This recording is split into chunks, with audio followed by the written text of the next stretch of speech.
Hi, welcome. This is Learning. The chapter is called Learning. This is from Unit 3 of AP Psychology. Let's get going. Okay, so in personality, I taught about the psychodynamic perspective of psychology. There are many perspectives of psychology. One of them is called behaviorism. Behaviorists are all about the environment. They do have a legitimate point. They think that everything is caused by the environment, or at least that's what they emphasize. They don't care about the unconscious mind. They don't care about you maximizing your potential. They focus on how the environment affects your behavior. They are called behaviorists. Names include Pavlov, John Watson, B.F. Skinner, and Albert Bandura. Okay, so we're talking about nurture, not nature. Okay. All right. Pause this if you want to look at that. That's from the CED from College Board. Moving right along. Okay, so I want to talk to you mostly about classical conditioning in this video. So I want to tell you a story. Pavlov, he was Russian. This is before the Soviet Union. He was a scientist.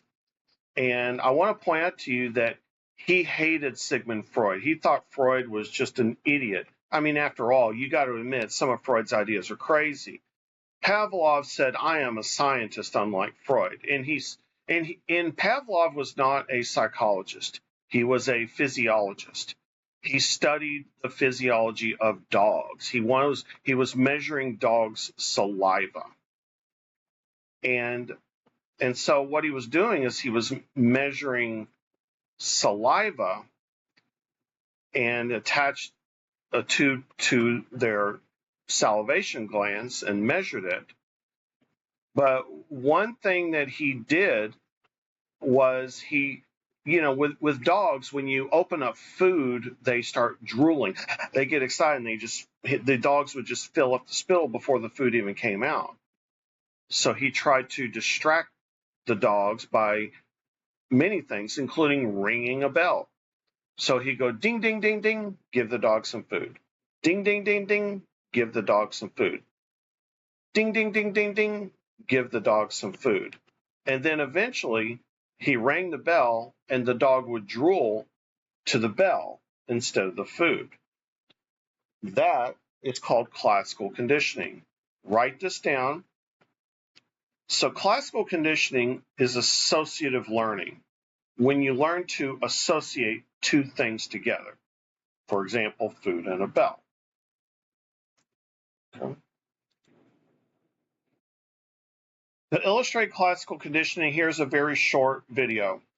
Hey Psych 101 class, I'm David and I'm going to be testing Pavlov's theory of classical conditioning on my roommate Brian. The conditioned stimulus will be the sound effect. That was easy. And then I'm going to shoot him with this airsoft gun. He will soon learn the relationship between the sound effect and the shot before he gets too hurt.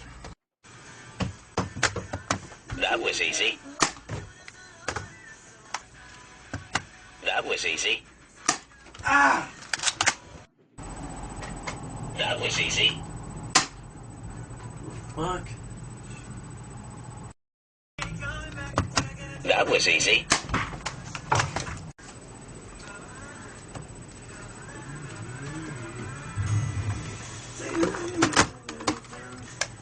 That was easy. Alright guys, looks like Pavlov's theory worked.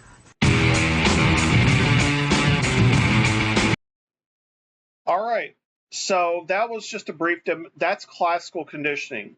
So in the video, Brian associated the sound, that was easy, with getting shot. That's classical conditioning. So just like dog associated food and a bell. Okay, this is a lot to know, but this is on the test. Write this down if you're serious. All right, so with the classical food and the bell example, so when you give a dog food is a stimulus. And when you ring a bell, ding, ding, ding, ding, that's a stimulus. It's something that you're doing to the dog. How does the dog respond? By drooling.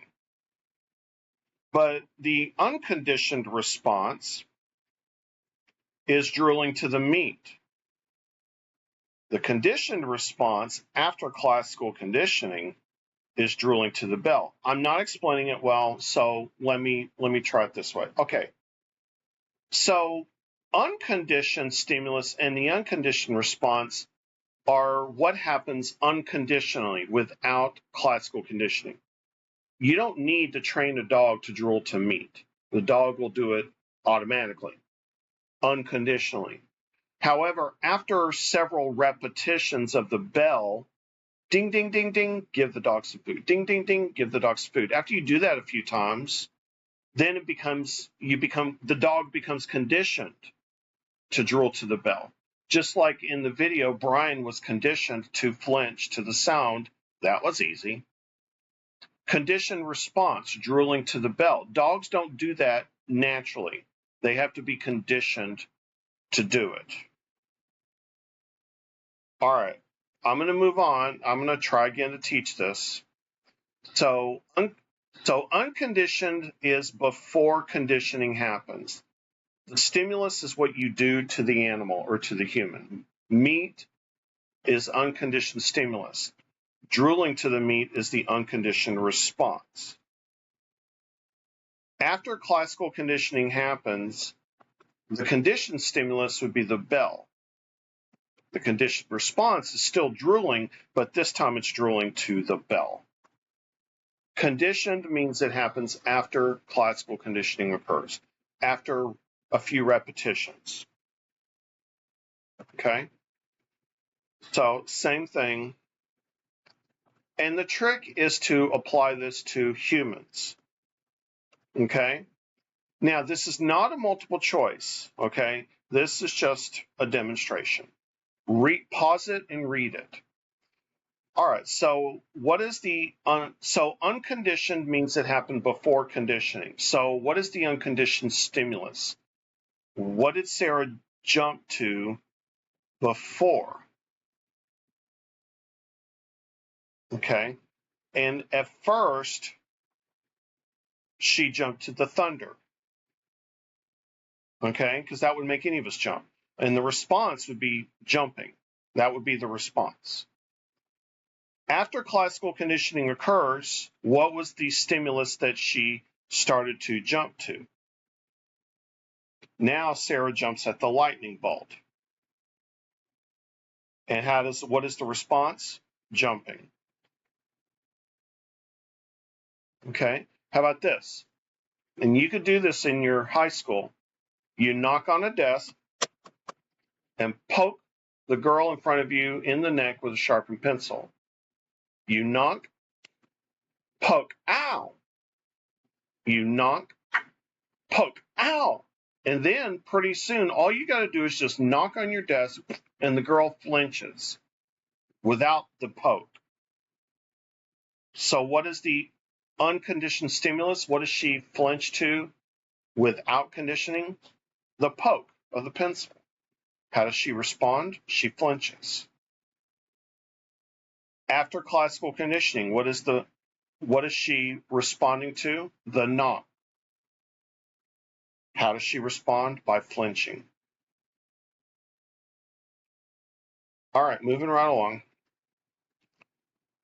So this is just like a dog drooling to a bell, but it's a human and a lemon. So what does Steve naturally drool to?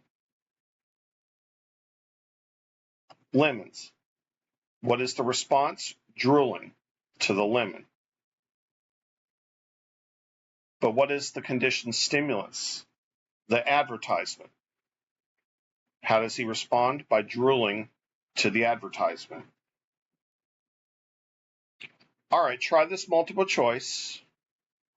The answer is, so the meat powder doesn't need conditioning, so it would be unconditioned. Meat powder is not a response. Meat powder is a stimulus. Response would be drooling. Conditioned stimulus would be the bell. Okay, moving right along. All right, the unconditioned response Okay, so you know it's drooling, but is it B or D? Unconditioned, naturally, before conditioning occurs. The answer is unconditioned is drooling to food. You don't have to be conditioned to do that. In classical conditioning, the stimulus that naturally evokes an unlearned response.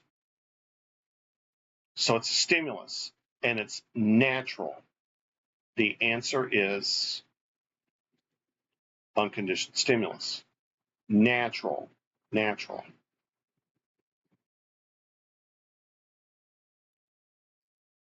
All right. Read that. What was the conditioned stimulus in the study? Okay, so think, what were the stimuli? There was the drug, and then there was the sweetened water. The response was the immune system. Okay, but that's not what they're asking. What was the conditioned stimulus? The answer is conditioned stimulus would be the sweetened water, because a rat would not normally react to just sugar water. But because of classical conditioning, the rat did. All right.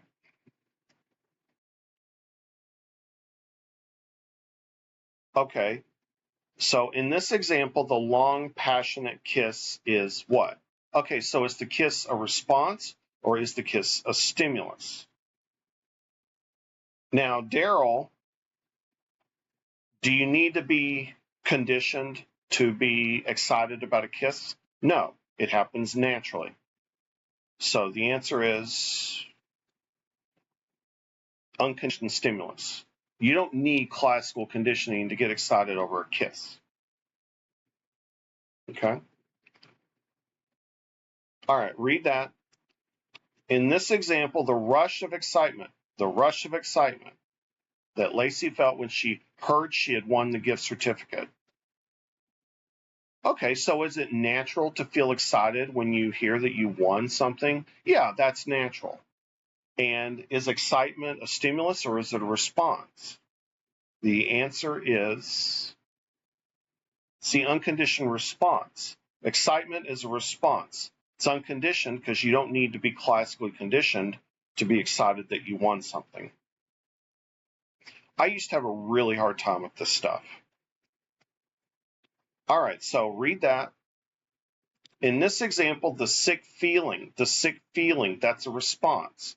Charity experiences when she sees potatoes in the grocery store. Is it normal or natural to get sick when you see potatoes in the grocery store? No, that's weird. But the sick feeling, that's a response. So the answer is, it's a conditioned response. It's conditioned. It's not normal to get sick at seeing potatoes in the grocery store. That happened after classical conditioning. All right. In this example, the pain of dental drilling, is that a stimulus or a response? Okay, that's a stimulus. Is it natural to cringe at pain? Yeah, it's normal. So the answer is pain is an unconditioned stimulus. Now, sitting in the waiting room, the waiting room would be a conditioned stimulus. But in this case, the pain would be the unconditioned stimulus.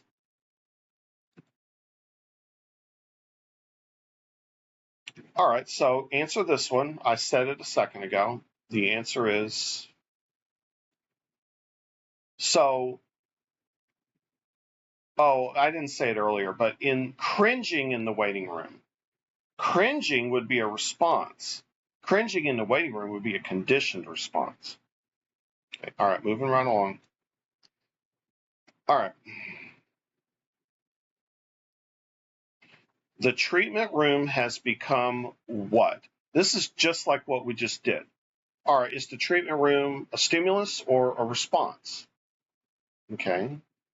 It's not A or B. That's Anyway, all right, the answer is a conditioned stimulus. It's not normal to freak out over a waiting room. That's not normal. Okay? All right. Questions normally have 4 answer choices. Just forgive me on this. All right, read this. The thought of a hamburger is what? Is it normal to get sick over thinking about a hamburger? No, that happens after conditioning. So the thought of a hamburger would be a stimulus. The answer is conditioned stimulus. The thought of a hamburger is a stimulus. It's conditioned because normally you wouldn't get sick at the thought of a hamburger, normally, especially this person. All right. Okay, write this down. Okay, this video is a few minutes, but I think it's worth it. But not everyone believes that biology is destiny. For many scientists, it's your experiences in life that count. Your upbringing, your education, your environment. Chief among these scientists is psychologist John Watson, who offers a theory that is the mirror opposite of eugenics. This was the heyday of hereditarians and geneticists who said that human beings were constrained by their genetic inheritance. And Watson was saying that this is baloney, that human beings were shaped solely by their environment.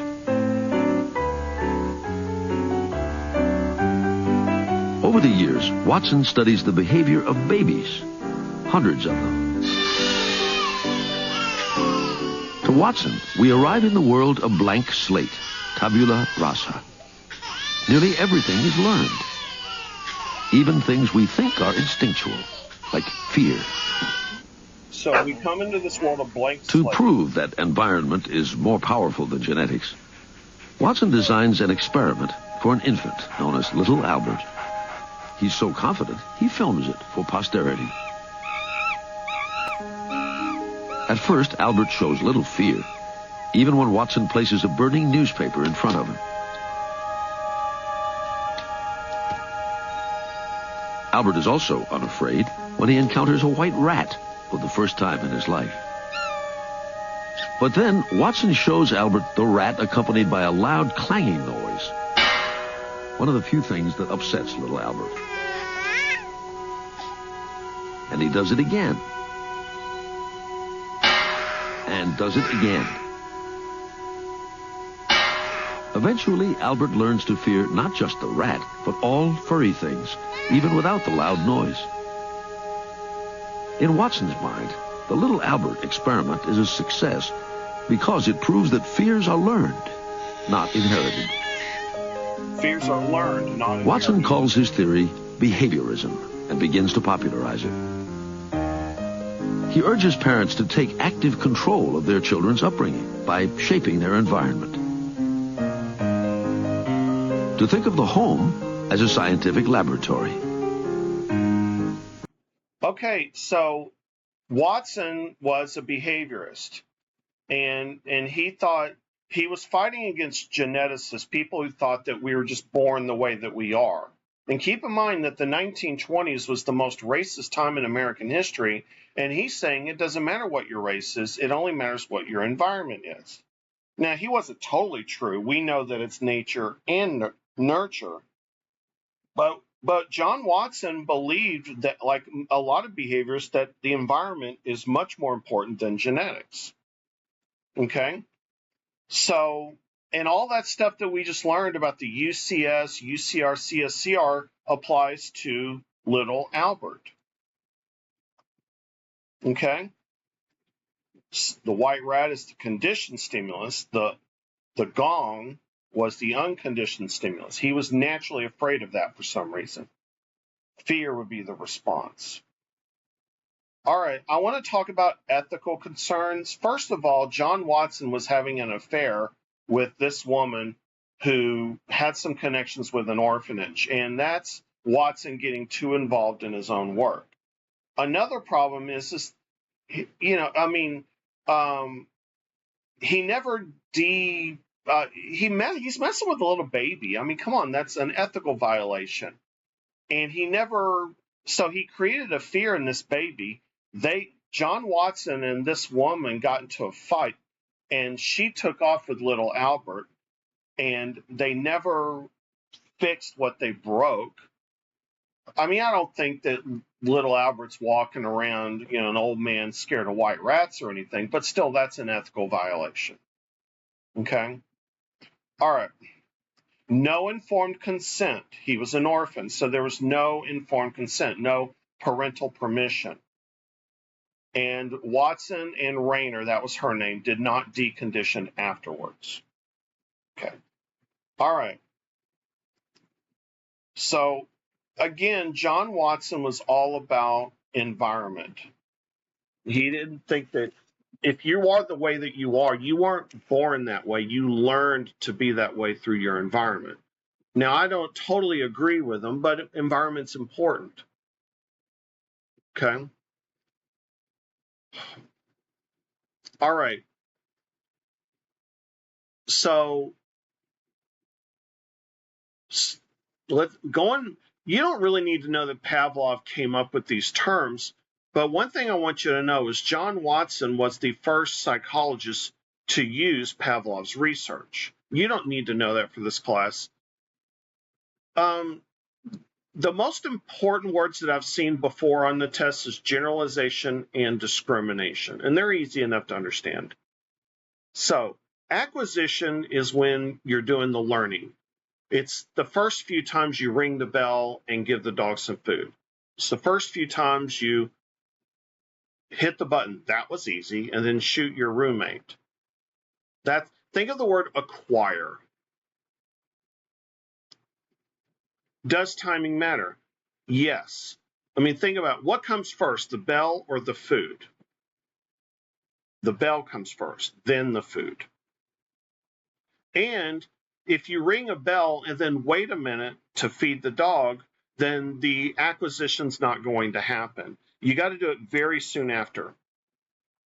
The CS, the bell, should come before the UCS, the food. And they should be very close together. All right. Read that. The answer is C. They need to be close together, but not at the same time. All right, moving right along. Extinction. You think little Albert grew up to be an old man afraid of all white furry things? No. There is extinction. It wears off.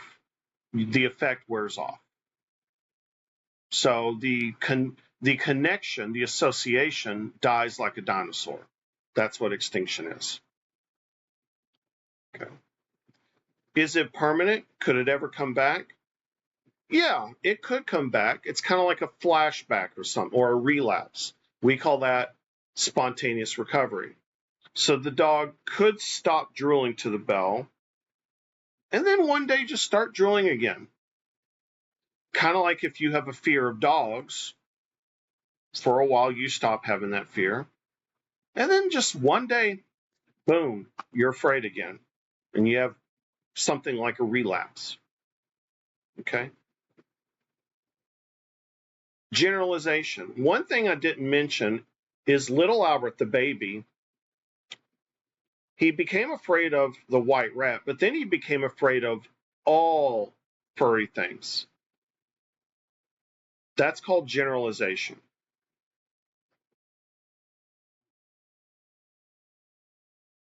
It's when you react to one thing, then you have the same reaction to similar things.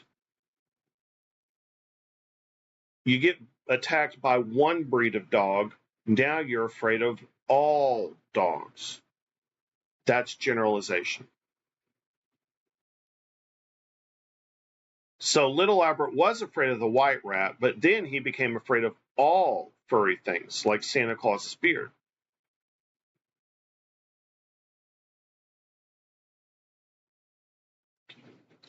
Okay, that's a joke. And then discrimination. So discrimination is really the opposite of generalization. Discrimination is when you say, I know the difference.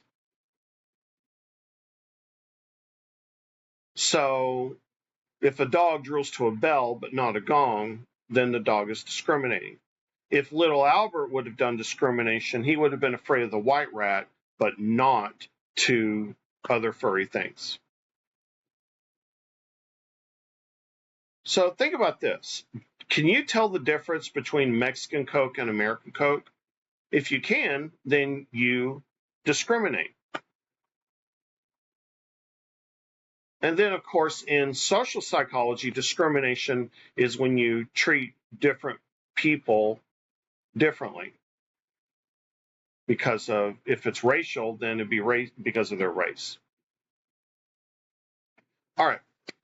I don't love this question, but let's do it.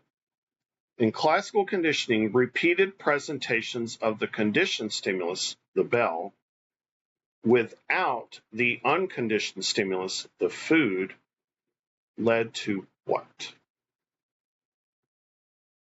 All right, the answer is, so if you ring a bell without giving food, the dog will stop drooling to the bell, so we get extinction. Yeah, I don't love that question. All right, moving right along. All right, hit pause.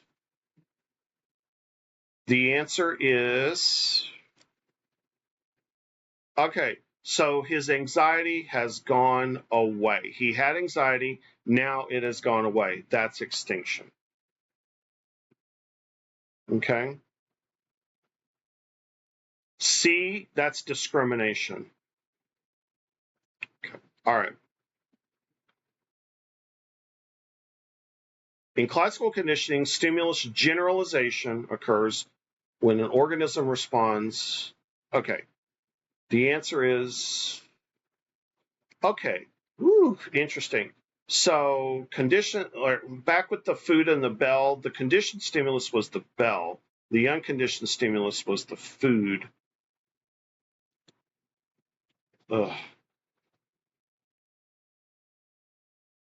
Okay, so here it is.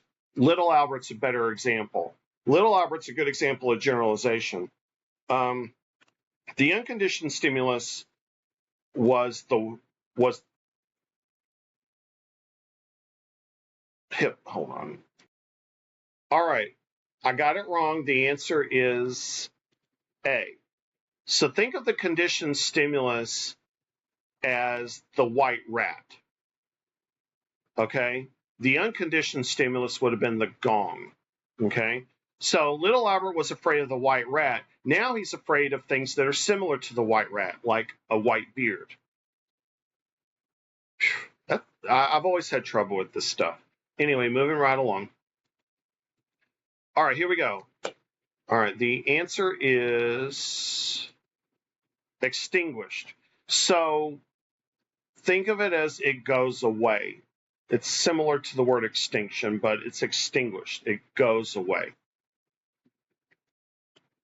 Which is good if you're a therapist. You want it to fear to be extinguished. Okay. All right, moving right along. Okay, so Charles became ill after eating pepperoni pizza and refuses to eat it now. However, he still enjoys plain pizza. So Charles knows the difference. So therefore, the answer is discrimination. He knows the difference. He's treating pepperoni pizza different than other kinds of pizza. All right, moving right along. Woo, all right. Okay, the answer is, boom, acquisition, you're getting the connection, extinction, it goes away, and then boom, out of nowhere, spontaneous recovery. I'm not saying I'm doing a good job of teaching this. All right, here's a good question. The answer is generalization, treat them the same, like little Albert. Treating them differently, discrimination. Okay. All right. How do we apply this stuff? What is useful about classical conditioning? Well, there's something called taste aversion. Now, you do need to know the word aversion. Aversion is when you have a negative association with something. Like, let's say you go to a restaurant, you get sick, and now you don't want to go to that restaurant. You get sick even in the parking lot. That's called a taste aversion. Okay. And by the way, it's much easier to have an aversion to food than, say, a yellow light bulb. Why? Because we're animals and we need to eat to survive. So we're more likely going to get aversions to food because it's a way to protect us from poisons and rotten food and stuff. So make sure you know the word aversion at least. Aversion is when you have a negative association towards something. Aversion therapy is when you're trying to help somebody stop a behavior. There's actually, you don't need to have this memorized, but there is a prescription where if you take it and drink alcohol, you get sick. And for some alcoholics, it helps them to stop drinking. It creates an aversion to the taste and smell of alcohol. So it's not for everybody, but it does work for some people. Okay. Another example would be this stuff to put on your nails to keep you from biting it. That's called aversion therapy. Okay. All right, so this is just a broad question. Which one of these is a response acquired through classical conditioning, not any other kind of conditioning?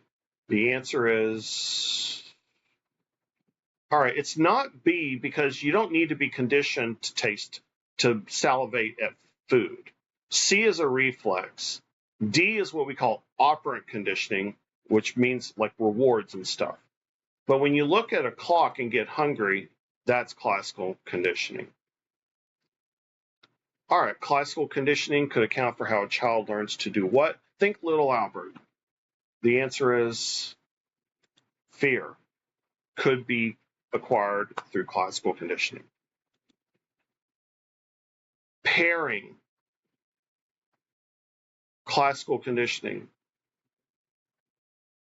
Celebrity endorsements. Okay, classical conditioning could be love.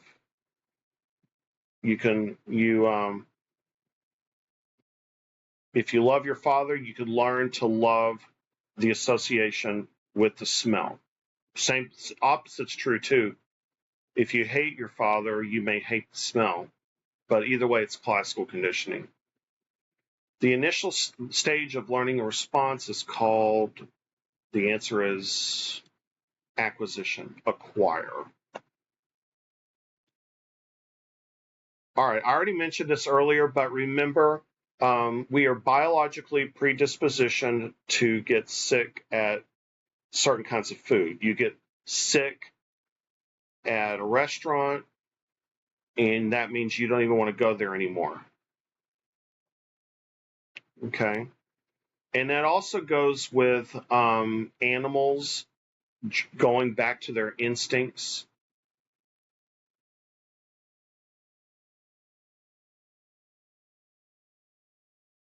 Okay, do this question.